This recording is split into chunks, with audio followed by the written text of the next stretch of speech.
이제 읽은 말씀 의지에서 하나님이 쓰시는 사람 이런 제목으로 말씀을 나누겠습니다. 우리가 지난 기독교 역사를 뒤돌아보면은 진짜 하나님께서 크게 들어서 쓰셨던 사람들 참 많이 있습니다. 성경에 나오는 인물 모세나 다윗, 여호수아 말할 것도 없고요.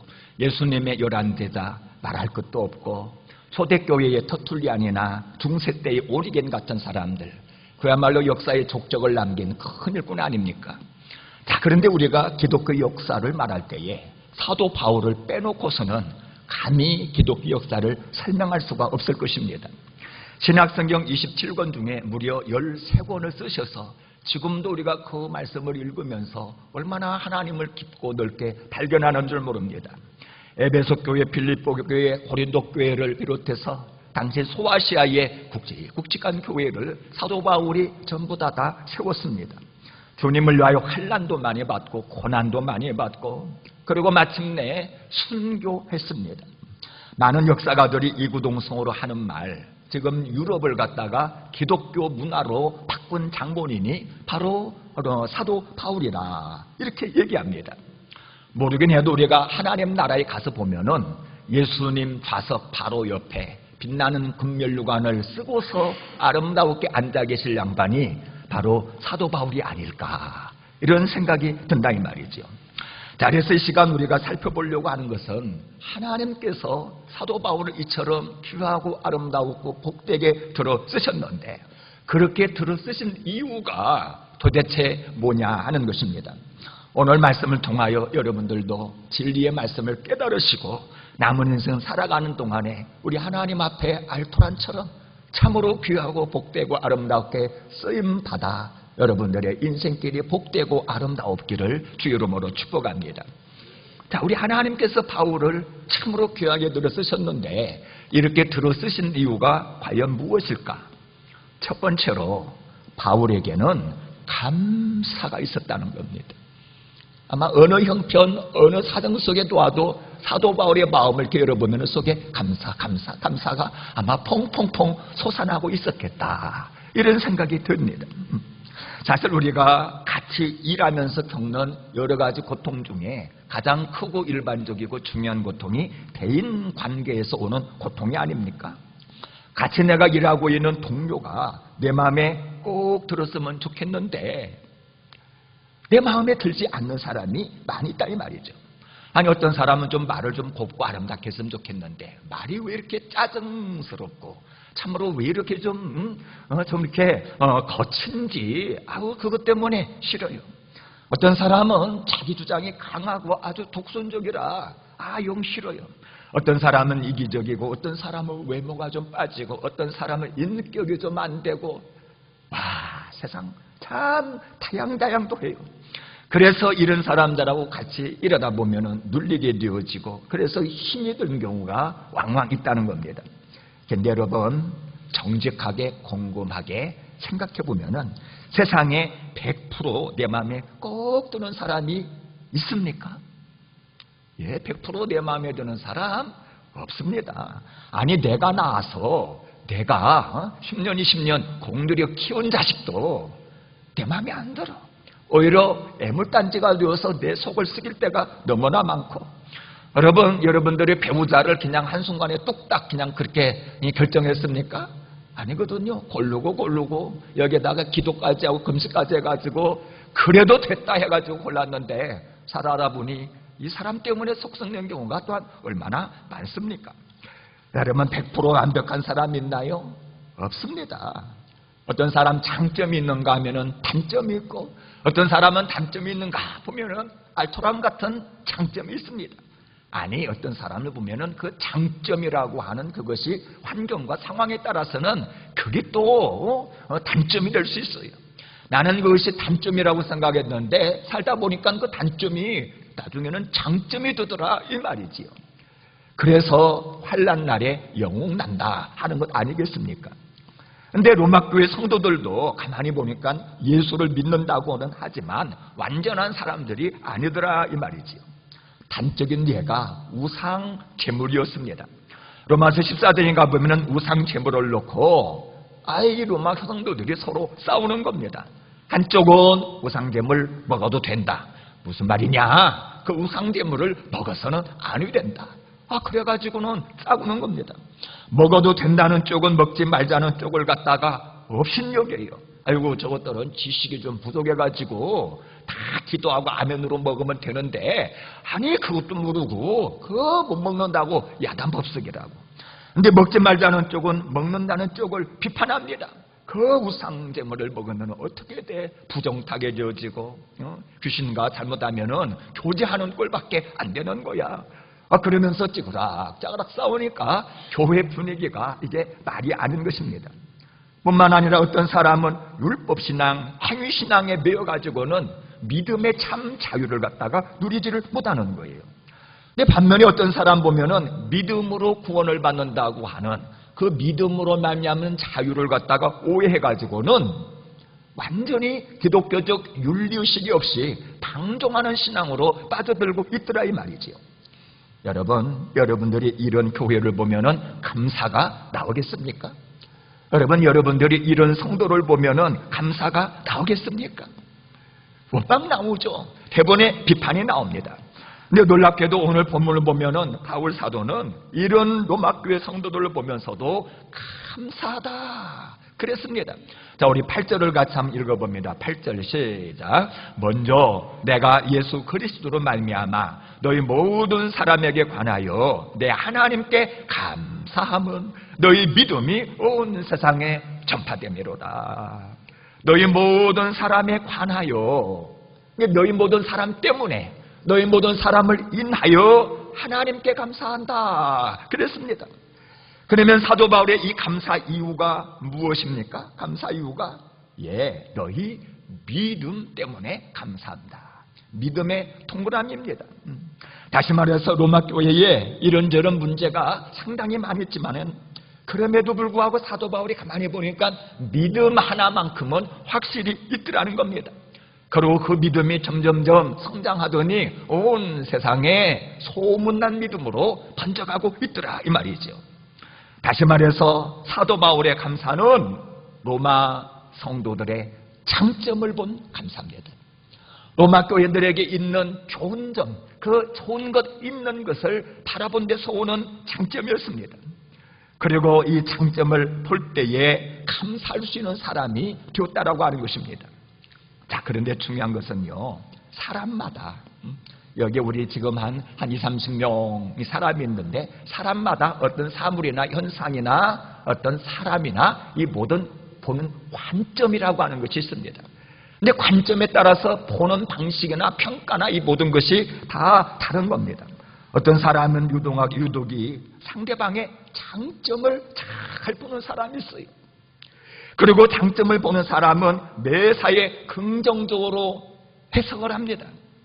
반면에 어떤 사람은 상대의 단점을 봅니다. 아니, 장점이 상당히 많이 있는데도 불구하고 왜 그 사람 눈에는 그 단점만을 보는지.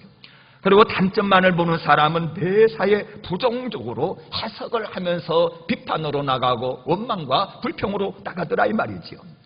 우리가 참 많이 들어 쓰는 예가 있지 않습니까? 물이 절반 정도 들어있는 물병이 식탁 위에 딱 놓여있다 이 말이죠. 그런데 장점을 보는 사람은 남아있는 물을 봅니다. 그러면서 와, 절반이나 남았구나, 감사하다. 아직도 물이 절반이나 남았으니 한동안은 저것을 먹을 수 있겠구나. 그러면서 감사하고 기쁜다 이 말이죠. 그런데 남아있는 물을 보는 것이 아니라 비어있는 공간을 보는, 다시 말해서 단점을 주로 보는 사람이 있습니다. 이 사람은 아이고 이제 물이 절반밖에 안 남았구나. 그 비어있는 공간을 보면서 원망하고 불평한다는 것입니다. 그래서 상대의 장점을 주로 보는 사람은 누구를 만나도 감사의 사람이 되는 거예요. 누구를 만나도 칭찬의 사람이 되는 것입니다. 사람들은 전부 다 그 사람을 원망하고 불평하는데 장점을 보는 사람 이렇게 말해요. 아니야, 그 사람 얼마나 청소를 잘하는 줄 몰라. 그러면서 감사하고. 아니야, 그 사람은 음식 하나는 기가 막히게 만들어. 그가 만든 음식을 먹으면 그냥 입에서 설설 녹아. 그러면서 그것으로 인하여 감사하고. 너 그 사람 노래 부르는 거 못 들어봤지? 노래 한 번 부르면 얼마나 구성지게 의뢰스럽게 잘 부르는지. 그 사람은 진짜 노래를 잘하는 사람이야. 그러면서 그 사람을 감사합니다. 그리고 누구를 만나든지 그 사람의 장점을 칭찬해 주는 거예요. 저도 우리 친구 중에 참 장점을 보면서 칭찬을 잘해 주는 사람이 있어요. 친구가.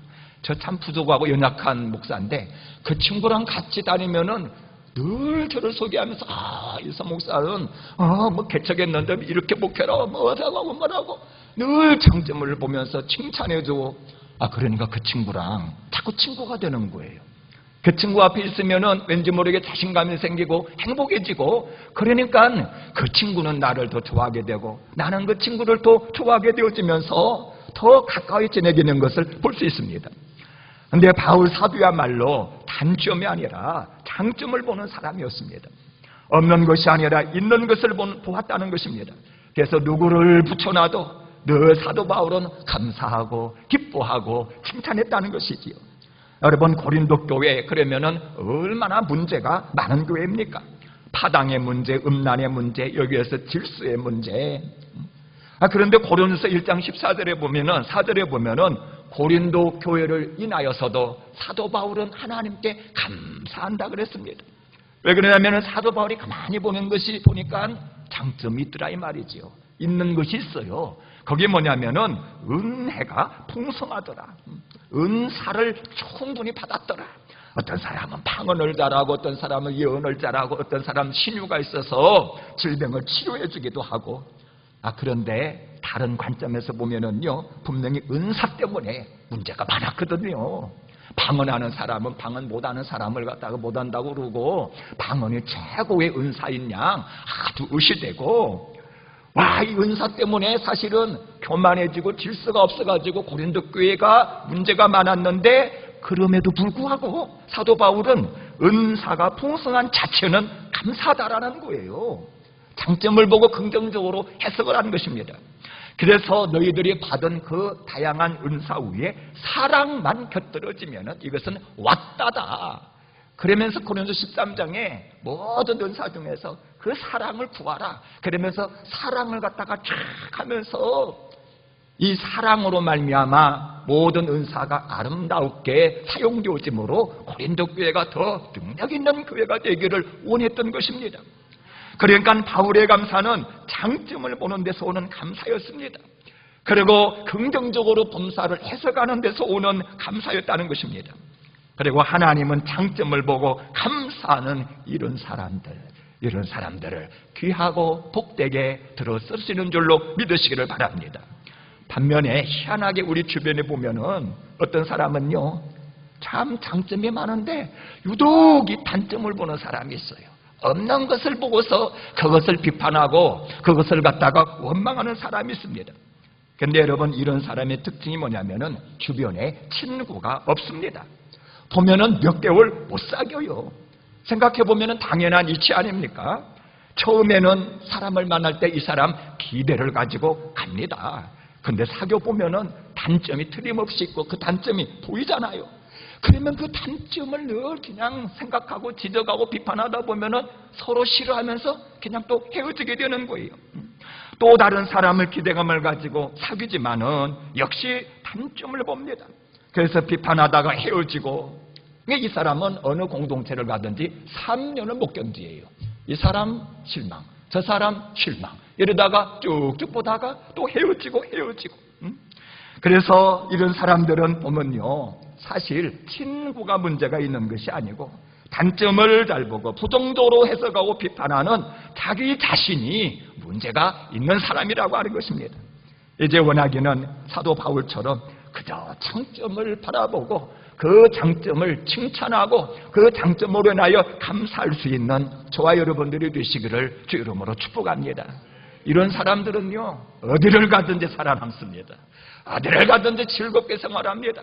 그리고 이런 사람들은 하나님께서 귀하고 놀라웁게 들어 쓰시는 줄로 믿으시기를 바랍니다.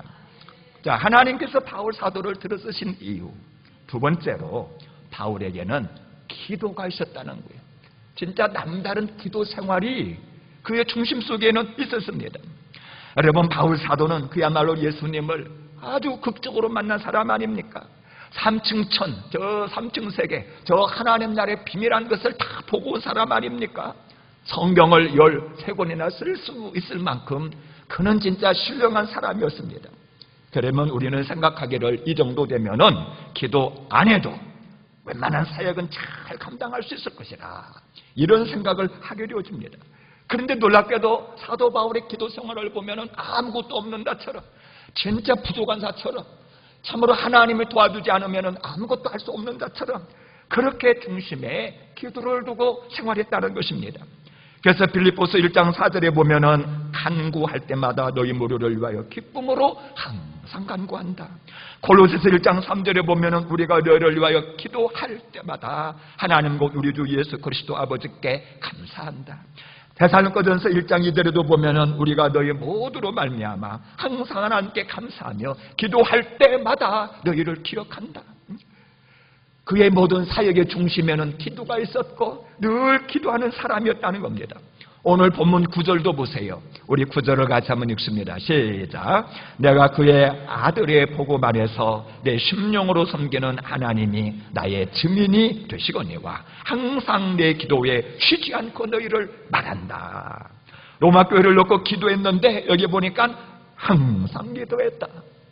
쉬지 않고 기도했다. 그러니까 시간을 정해놓고 꼬박꼬박 기도한 겁니다. 모르겠네도 성도의 이름을 빼곡히 수첩에 적어놓고 교회의 이름을 적어놓고 그 사람들의 이름을 하나님 앞에 불러가면서 기도했을 것입니다. 그리고 이처럼 기도했기에 하나님께서 놀라웠게 들어쓰는 대사도가 되었다는 것입니다. 사실 우리가 주일을 하다 보면 이래저래 기도 못할 때가 참 많이 있지 않습니까? 어떤 때는 너무 바빠서, 어느 때는 힘들어서, 어느 때는 그냥 마음 잡고 좀 기도를 하려고 그랬는데 생각지도 않은 사람이 찾아와가지고 뭐 이래저래 기도를 잘 못합니다. 저만 보아도 요즘 굉장히 많은 반성이 되어져요. 차량 봉사한다고 기도 못하고, 설교 준비한다고 기도 못하고, 또 성경 본다고 기도 못하고. 이유는 참 많이 있고요. 생각해보면 이 이유 하나하나가 합당하다라고 위안을 받을 수 있는 그런 것들입니다. 그런데 문제는요, 제가 성경을 앞뒤전으로 다 살펴봐도 기도 안 한 것은 안 한 거더라고요. 하나님께서 정상을 참작해가지고 너 기도 안 해서 그렇게 해서 기도를 못했으니 기도한 것으로 쳐줄게 이러면서 천사 보내주시고 성령 보내주지 않더라고요. 어쨌든 기도 안 한 것은 안 한 거예요. 여러분, 겟세마네 동산에서의 제자들을 보세요. 예수님이 이냐마 땀방울이 핏방울 되도록 그렇게 부르 기도하는데 제자들은 옆에서 꾸벅꾸벅 돌고 있었어요. 왜 이렇게 이들이 기도하지 못했느냐면은 육신이 너무너무 연약했다는 겁니다. 예수님도 베드로, 야고보, 요한의 육신이 연약하다는 이 사실을 알고 있었어요. 인정을 해줬습니다. 너희들이 마음은 원이로되 육신이 연약하구나. 그런데 그처럼 육신이 연약해서 기도 못했으니 얘들아, 내가 너희 기도 못한 것을 한 것으로 여겨줄게, 이러지 않았다는 겁니다. 정상 참작이 안 돼요. 기도 못한 것은 어쨌든 기도 못한 것입니다. 결국 예수님은 땀방울을 핏방울 되도록 기도했기 때문에 그 십자가를 갖다가 넉넉하게 기쁨으로 지고 가서 사명을 완수해낼 수 있었지만은 제자들은 예수님이 잡힐 때 전부 다 도망가 버리고 시험에 들게 되었다고 하는 것입니다. 여러분, 어쩔 수 없습니다. 기도하지 않으면 영이 죽습니다. 사단 마귀가 설치게 되어 있습니다. 시험에 들 수밖에 없는 것입니다. 성경을 많이 알아도 할 수 없어요. 내가 동분서주하면서 주의 일을 많이 하여도 할 수 없습니다. 내가 직분을 받았다 해도 할 수 없습니다. 기도하지 않으면은 시험에 들 수밖에 없다고 하는 것입니다. 그러나 여러분, 기도하면은 역사가 일어납니다. 기도할 때에 내 영혼이 살아나고 소생되어지고 성령 충만하게 되어지고, 내가 기도할 때에 응답의 천사가 바삐 움직이게 되어지고, 내가 기도할 때 사탄 마귀가 물러나는 줄로 믿으시기를 바랍니다. 그래서 성경에 쓰임받았던 모든 사람들은 한결같이 기도하는 사람이었습니다. 고넬료가 정한 시간에 꼬박꼬박 기도할 때에 응답의 천사가 왔습니다. 바울이 기도할 때에 막연노냐 환상이 보였고요, 굳게 닫혔던 옥문이 활짝 열리게 되었고요, 예루살렘 교회가 기도할 때에 베드로가 잡혔던 옥문이 열리면서 베드로는 자유인이 되어 여전히 복음을 전할 수가 있었습니다. 그래서 이러한 영적 비밀을 알았던 사람은 한결같이 기도를 우선순위에 놓고서 기도를 지켜가려고 발부동쳤다고 하는 이 사실을 여러분 기억하시기를 바랍니다. 여러분, 예수님도 보면은 하루 일과가 진짜 얼마나 바빴습니까? 회당에서 가르치다 보니까 귀신이 드러나서 또 귀신을 내어 쫓고, 그리고는 집 나와서 시몬의 집에 들어갔더니 장모님이 열병으로 누워있어. 딱 해가지고 그 시몬의 장모의 열병을 갖다가 치료해주고, 저물 때에는 좀 쉬다가 했더니 동서남북 사방팔방 각마을에서 얼마나 병자들이 많이 몰려오는지 그 병자들을 다 치료해놓고, 그러니 얼마나 그날이 피곤했겠습니까? 그러나 예수님은 새벽 미명에 일찍이 일어나 한적한 곳에 나가 또다시 기도의 무릎을 꿇었습니다. 큰 일을 마치면 많은 사람들이 영광 받으시려 몰려올 때면 호련히 사라져서 빈들에 가서 또다시 기도하며 하나님의 얼굴을 비웠습니다. 여러분, 예수님마저도 이처럼 기도하셨기 때문에 성령과 능력을 한량없이 부음받았고, 그 성령과 권세와 능력으로 갈릴리를 두루다니면서 귀한 사명을 감당할 수 있었다고 하는 이 사실을 기억하시기를 바랍니다. 따라서 남은 인생 참으로 사단마귀를 도멸하고 천사들의 도움 속에서 영적인 비밀을 알아가며 우리 하나님 앞에 귀하게 쓰임받기를 원하십니까? 그렇다면 기도의 우선순위를 두시고 더 많이 기도의 무릎을 꿇으시기를 주 이름으로 축복합니다. 하나님께서 바울 사도를 귀하게 들어 쓰신 이유가 어디 있을까?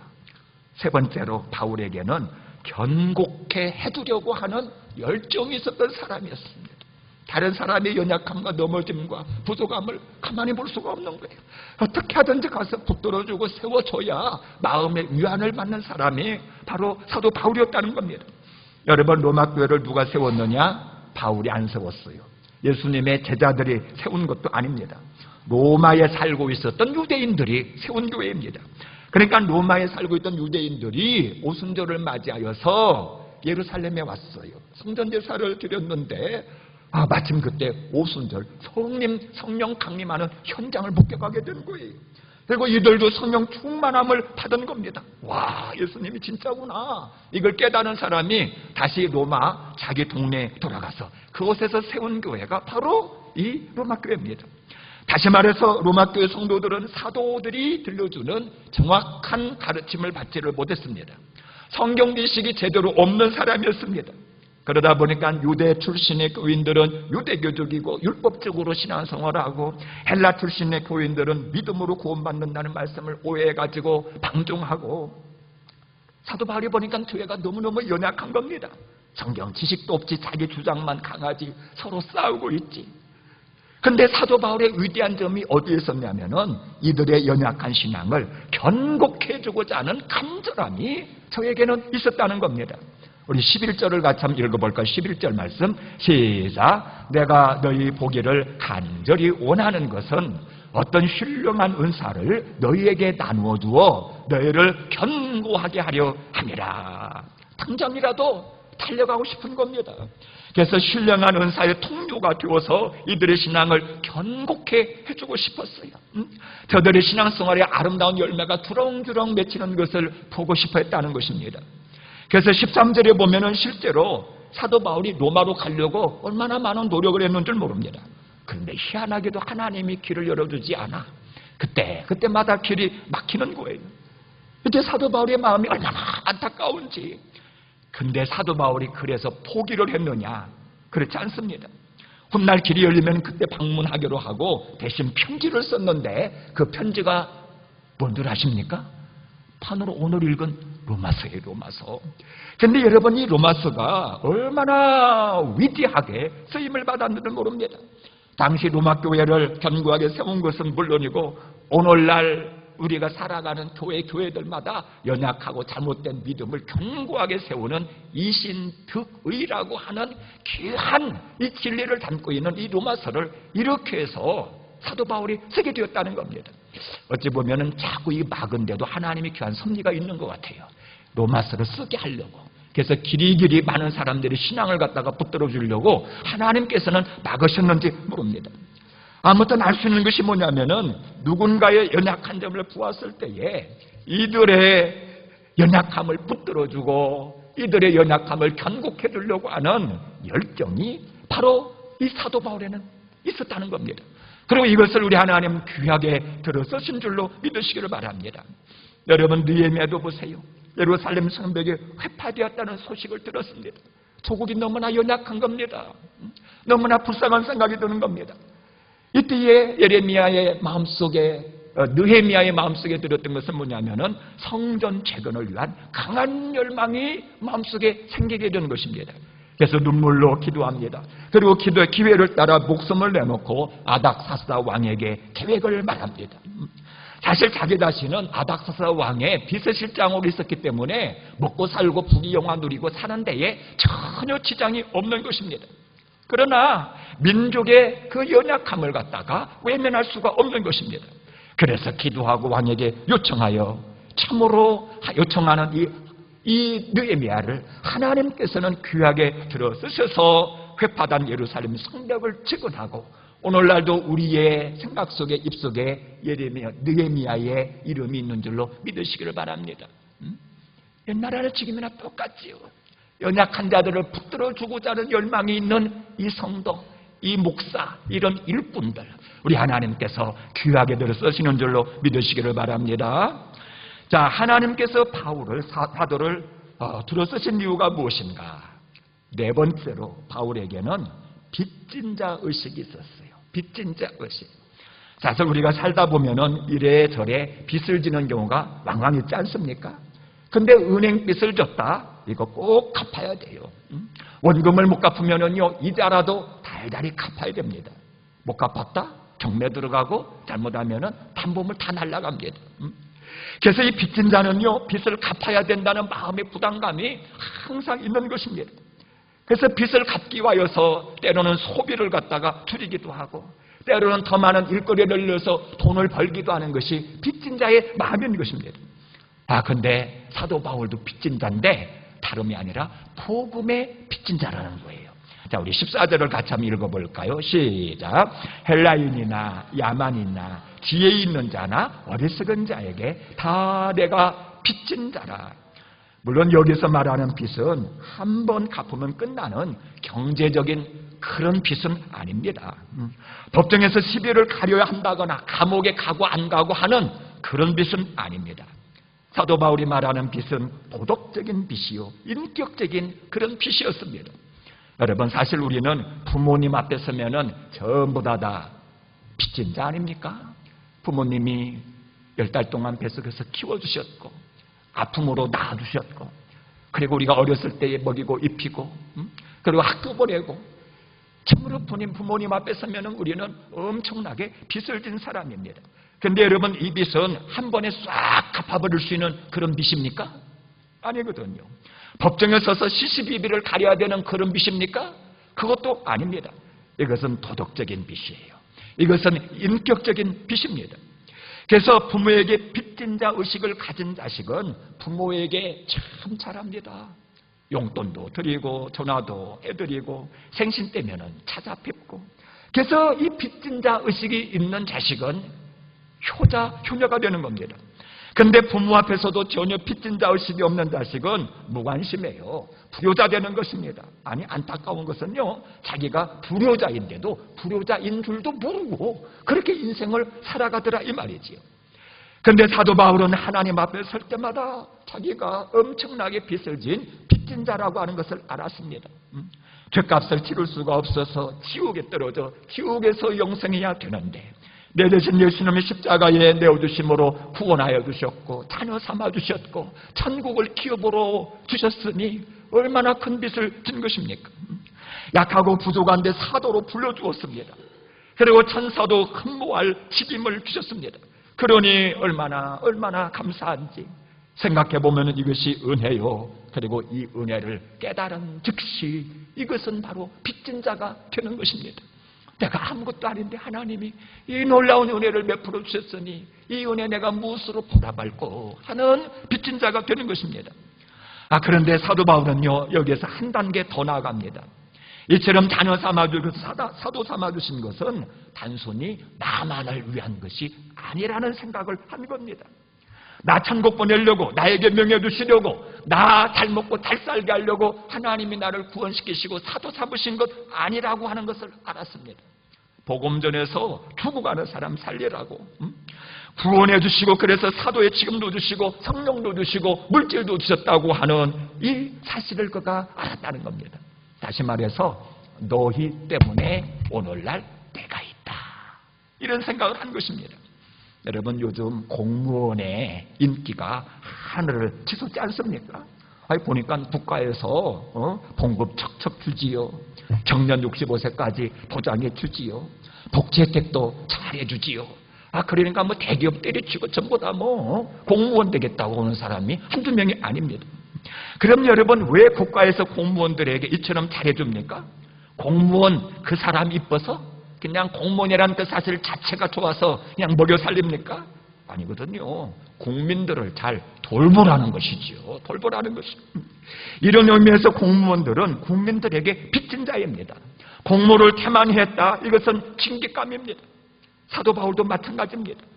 너희 때문에 내가 구원받았고 바로 너희 때문에 내가 사도라고 하는 이 귀한 직분을 받았다. 그래서 사도 바울은 뭐라고 말하는 줄 아십니까? 고린도서 9장 17절에 내가 복음을 전하지 않으면 내게 화가 있으리로다 그랬습니다. 사도 바울의 마음속에는 빚진 자 의식이 아주 강하게 있었다는 것입니다. 그리고 빚진 자 의식을 가지고 주의 은혜에 사슬이 되어 열심을 다했기에 사도 바울을 하나님께서는 귀하게 들어 쓰신 줄로 믿으시기를 주의 이름으로 축복합니다. 자, 오늘은 하나님께서 바울을 귀하게 들어 쓰신 이유 4가지를 살폈습니다. 사도 바울에게는 감사가 있었고, 사도 바울에게는 기도가 있었고, 사도 바울에게는 연약한 자를 보면 그냥 지날 수 없는 견고케 해주려고 하는 열망이 있었고, 사도 바울의 마음속에는 빚진 자 의식이 있었다 말씀드렸습니다. 원하기는 저와 여러분에게도 감사하며 기도하며 빚진 자 의식을 가지고 약한 자를 볼 때에 견고해 주려는 열망의 사람이 되므로 우리 하나님 앞에 귀하게 쓰임 받으시기를 주의 이름으로 축복합니다.